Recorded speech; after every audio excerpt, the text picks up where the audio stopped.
চুয়াডাঙ্গায় দামুড়হুদায় দুই গ্রুপের সংঘর্ষে আহত দুই সহোদর রাজু ও সাজুর অবস্থার অবনতি। হত্যা চেষ্টার বিচারের দাবিতে বিক্ষোভ মিছিল করেছে এলাকাবাসী। আজ বেলা 11টায় দামুড়হুদা শহরে এই বিক্ষোভ মিছিল বের করা হয়।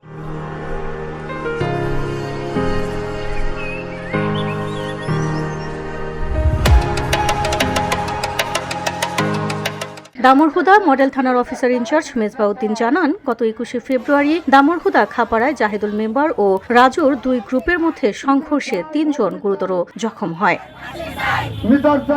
এরা হলো দামুড়হুদা খাপাড়ার বাবলুর ছেলে রাজু, সাজু এবং চুয়াডাঙ্গার কেদারগঞ্জ ধুপাগর্ত পাড়ার বাদল শেখের ছেলে সাজু শেখ। আহতদের মধ্যে চুয়াডাঙ্গার সাজু শেখ ঢাকা মেডিকেল কলেজ হাসপাতালে চিকিৎসাধীন অবস্থায় গত 23শে ফেব্রুয়ারি ভোরে মৃত্যুবরণ করে। অপরদিকে উক্ত সংঘর্ষে গুরুতর আহত দামুড়হুদা খাপাড়ার বাবলুর খার ছেলে দুই সহোদর রাজু ও সাজুর অবস্থাও সংকটাপন্ন। এদের মধ্যে রাজু খা বর্তমানে Dhaka national institute of neuroscience ও হাসপাতালের আইসিইউতে চিকিৎসাধীন, যার অবস্থা আশঙ্কাজনক, এবং সাজু খা পঙ্গু হাসপাতালে চিকিৎসাধীন, তার অবস্থাও খুব একটা ভালো না। এই ঘটনাকে কেন্দ্র করে রাজু ও সাজুর পরিবার এলাকাবাসী 21শে ফেব্রুয়ারির ঘটনার সাথে জড়িতদের গ্রেফতার এবং বিচারের দাবিতে বিক্ষোভ মিছিল করেছে।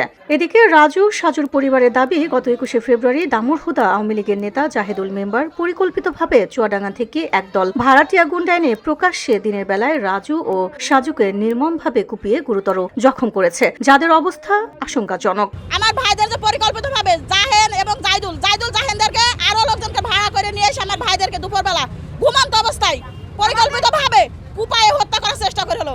কিন্তু পুলিশ জাহিদুলের কথা শুনে জাহিদুলের বাড়ি যায়, জাহিদুলের বাড়ি থেকে আরো এসে পুলিশ এসে বলছে আমাদের হুমকি দেয় যে আমার বাসা আমাদের দেখে নেবে, কেস তুলে নাও, নাইলে তোমাদের দেখে নেবো। কেন আমাদের জানের এখনো নিরাপত্তা নাই। তারা অভিযোগ করে চুয়াডাঙ্গার সাজু হামলা করতে এসে মারা গেছে বলে পুলিশ হামলাকারীদের পক্ষে কাজ করছে এবং হামলাকারীরা মোবাইল ফোনে আবারও হামলার অব্যাহত হুমকি দিচ্ছে। এই ঘটনায় দামোরদহ মডেল থানার অফিসার ইনচার্জ শেখ মেজবাউদ্দিন জানান, অভিযুক্তদের বিরুদ্ধে আইনগত ব্যবস্থা নেওয়া হবে। এছাড়া এলাকায় শান্তি শৃঙ্খলা বজায় রাখতে পুলিশ সর্বোচ্চ সতর্ক অবস্থানে রয়েছে।